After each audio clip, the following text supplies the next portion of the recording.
Kana rifeensa gooteetii nurratti filaa jirti itootu akka hin jenne ani kanan dhufee fi rifeensa koo ishii firee lamaa kana agarsiisu osoo hin taane kaayyoon ani arra dhufee fi wanta na fayyade tokkotu jira jechuudha. Wanti inni na fayyade kunis maalinni seetan hordoftoota koo maaliif jennaanii warroonni akka koo rakkachaa turtan baay'een keessan jiraachuu maltu.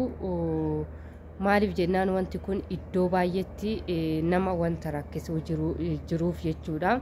Innis maal seetanii foroforii wanna jedhamu san jechuudha. Foroforii rifeensa koo akkana siksee sinitti mul'isa argitanii. Inni kuni foroforii isa jedhamu yookiin immoo buqqee keenya keessaa wanna adaadii wayii irraa wanta fofoxoqu sana jechuudha. Arrakaa isaaf furmaata gahaa wanta anana fayyadee sinis immoo irraa fayyadamaa jedhee wantan dhufe tokkotu jira jechuudha.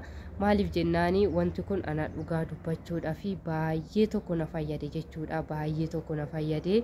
Obboloonni kiyyas immoo osuma rifeensa isaanii qabanii rifeensa kana immoo hidhatanii deemuu danda'anii shaashii itti maranii warroonni deeman baay'eetu jira. Sababiin isaan shaashii itti maraniif maal seetanii rifeensa kanarratti foroforii yookiin immoo wanti adaadiin kuni gaafa filamu rifeensi keessa wanna foroforii kana qaba yoo ta'e gubbaa isaatti ol yaa'a jechuudha. Akka jirutti gubbaa isaatti ol yaa'a. Ani dursa hin qabu foroforii wanna jedhamu kana rifeensi koo yookiin immoo buqqeen koo kuni hin qabu jechuudha. Maalin ta'ee turtii biyyoota arabaa keessatti baay'inaan shaamboo fayyadama. Shaamboo madaamiin koonaa bittu fayyadama.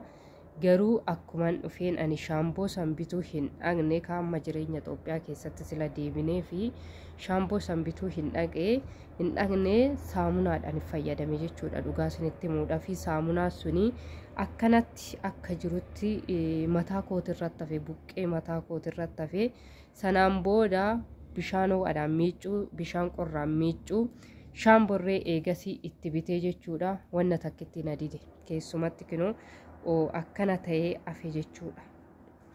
Ni galee akkana ta'ee hafe akkana eega ta'ee hafe booda wannan godhu dhabee baay'ee tokko rakkadhee jechuudha. Yeroon amma miicee amma gaafa laalu rifeensi koo kuni maal taaseetanii hundisaa adii taakinoo naannoo kanarraa hundisaa in addaata.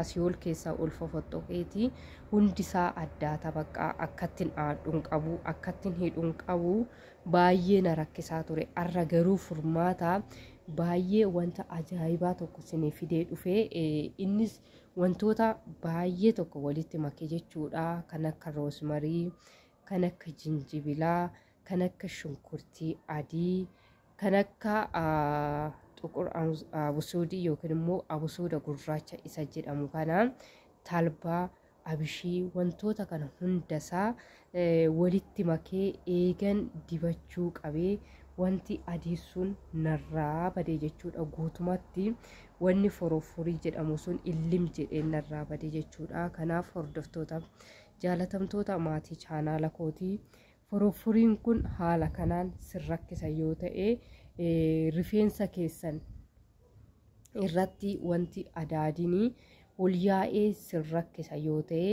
bifa kanaan fayyadamuu dandeessuu itti fayyadamaadha. Akkasuma immoo viidiyoo isaatis hojjadhuutii nutti agarsiisii yoo jettan viidiyoo kana gootumaan goototti akkaataa dibannaasaa akkaataa hojiisaa hunda hojjadhee isinii fiduun danda'a jedha. Garuu viidiyoo kana immoo sheer gochuu hin dagatinaadha. Hiriyoota keessan biraan gaadha. Biyyaansi laayikii 30 ol yoo qabaate viidiyoo akkaataa dibata isaa akkaataa itti fayyadama isaa isinii fideen dhufe jechuudha. Maarree wanti kun faayidaan isaa foroforii balleessuu qofa osoo hin taane rifeensi keessanirree akka hin bubuqqaaneef baay'ee tokko kan fayyadudha jechuudha. Baay'ee tokko si fayyada rifeensi keessan akka hin buqqaane fi baay'ee tokko sin fayyada jechuudha. Keessattuu amma kanneen akka roosmarii, kanneen akka qoronfodii, kanneen akka abusuuda gurraacha, kanneen akka abishii talbaa kuni rifeensi keessan akka hin caccabneef faayidaa guddaa qaba jechuudha. Kanaaf hundi keessaniyyuu foroforiin na rakkisee akkamiin godha jettanii jireenya ammaa kanarratti foroforiidhanis cinqamuu hin qabdanis siniin jedha. Kanaaf jennaanii YouTube wanta haaraa kana sinii fiddee jirti waan ta'eef laayikii gochuu hin dagatinaadha, sheeris gochuu hin dagatinaadha. Akkasuma immoo viidiyoo isaa hojjedhee akkan ani isinii gadi lakkisu yoo barbaaddanii viidiyoo kana hundi keessan wal biraan ga'uu hin dagatinaa isiniin jedha. Egaa rifeensi kiyya dursa baay'ee bubuqqa'ee na rakkisaa ture jechuudha. Eegan gara biyyaatti deebi'ee bishaan itti jijjiirramee shaampoo duratti hin biturree inni kan jijjiirrame baay'ee tokko na rakkisaa ture jechuudha. Amma garuu galata waaqaa furmaata foroforiitis argadhee akkasuma immoo rifeensi kiyya dursa baay'ee ciccitee na rakkisu sunirree kan ciccitu sunirree baay'ee tasgabbaa jechuudha. Kanaaf jennaanii hundi keessan itti fayyadamuu qabdu, itti fayyadamaa isiniin jedha. Viidiyoo kana immoo hundi keessan laayikii, sheerii, sabiskiraayibii gochuu hin dagatinaadha. Akkasumas hordoftoota jaalatamtoota maatii chaanaala kootii dursaa kaastanii hanga yoonaa na waliin turtanii jabaadhu jettanii koomentii naa keessanii yaadni keessan anaaf ijaarsaa baay'ee na jajjabeessee jira waan ta'eef guddaa galatoomadha. Kanuma caala immoo akkananii gara fuula duraatti tarkaanfadhee wanta uummata keenya fayyadu, wanta nu fayyadu hojjedhuuf push na godhaa isiniin jedha. Na jajjabeessaa isiniin jedha. Egaa viidiyoo baay'ee isinii fiduuf qophaa'een jira. Akkasumas immoo warroota aarri rifeensa keessan irratti bahee sin rakkisu, rifeensa keessan irratti aarriin garaagaraa umurii malee bahee sin rakkisu irrattis sinii hojjechuudhaa fi qophii koo xumuree jira waan ta'eef viidiyoo kana hundi keessaniyyuu laayikii, sheerii, sabiskiraayibii gochuu hin dagatinaa isiniin jedha. Jabaa ofii abbaatu jabeeffata jedha kaa Oromoo. Kanaaf jennaanii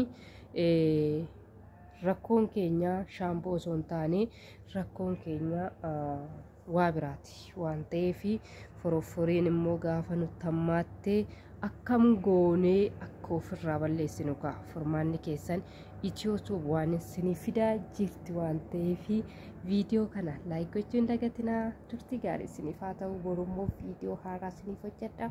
Nagaan naaf tura. Baay baay.